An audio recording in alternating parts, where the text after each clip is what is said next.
बिस्मिल्लाहिर्रहमानिर्रहीम। देखें, इस वक्त एक ऐसा जुमला मैं आपको बताने जा रहा हूँ जिस वक्त पूरे कराची की पहचान बन चुका है। यार हम क्या कर सकते हैं, मजबूर हैं। मतलब आप ये सोचिए कि आज पाकिस्तान के हर शहरी की जबान पर ये जुमला है कि क्या कर सकते हैं यार, हम मजबूर हैं।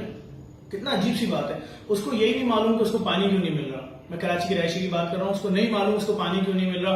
उसको नहीं मालूम वो के इलेक्ट्रिक के हवाले क्यों कर दिया गया एक प्राइवेट कंपनी की। उसको नहीं मालूम उसकी दुकान क्यों गिराई जा रही है। उसको नहीं मालूम उसका घर क्यों डिमोलिश करने आ रहे हैं। उसको नहीं मालूम उसके बच्चों का फ्यूचर क्या है, उसका अपना मुस्तकबिल क्या है। हालात आपके सामने, रोजगार कराची में है नहीं। आए दिन रोजाना यही चल रहा है, फला बस्ती में घुस गए, फला इलाके में घुस गए, ये गिरा रहे हैं, वो गिरा रहे हैं। बिल्कुल सुप्रीम कोर्ट के अहकाम सर आंखों पे, लेकिन जिनकी जिम्मेदारी है, मैं हुकूमत कहाँ है, कौमी हुकूमत कहाँ है, इमरान खान साहब कहाँ है, सिंध की हुकूमत कहाँ है, मुराद अली शाह साहब कहाँ है, कराची की हुकूमत कहाँ है, वसीम अख्तर साहब कहाँ है, कमिश्नर कराची कहाँ है, ये लोग कहाँ गए हैं।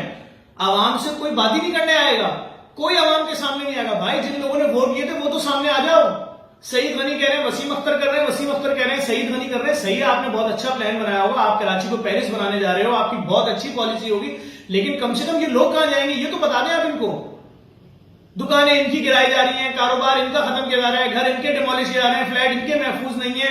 ओ भाई, सब कुछ एक रात में नहीं हुआ था, लेकिन आज आप जब सबके नसीब, सबका बेड़ा गर्क कर रहे हैं, तो भाई इनके लिए कोई जगह तो होनी चाहिए ना जहां ये लोग रहेंगे। या फिर आप सारी आवाम को निकाल के जंगल में शिफ्ट कर दीजिए।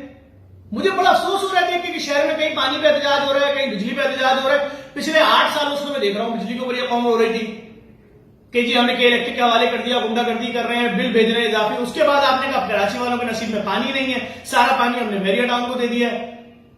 अब उसके बाद ये नया ड्रामा शुरू किया, आप सारा शहर तोड़ दीजिए। 7,000 मकान गिराने की एक लिस्ट आ गई, 7,000 की दूसरी, तीसरी, चौथी। जब 30-40 हजार मकान ही आप गिरा देंगे तो इन लोगों का बनेगा क्या।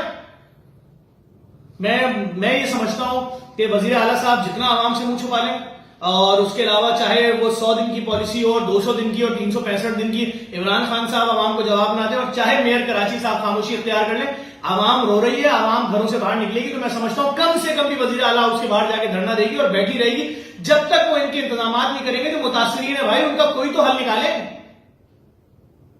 और मैं आवाम से भी अपील करूंगा, भाई आप अगर बस आप कम से कम इस वीडियो को ही शेयर कर लें ताकि मैसेज तो पहुंचे कि लोग रो रहे हैं।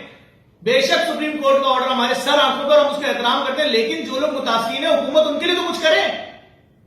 आप किसके वोटों से मुंतखब हुए हो भाई। इस वीडियो को शेयर करें ताकि हमारी आवाज तो आगे बढ़े। जुल्म हो रहा है लोगों के ऊपर। बहुत शुक्रिया।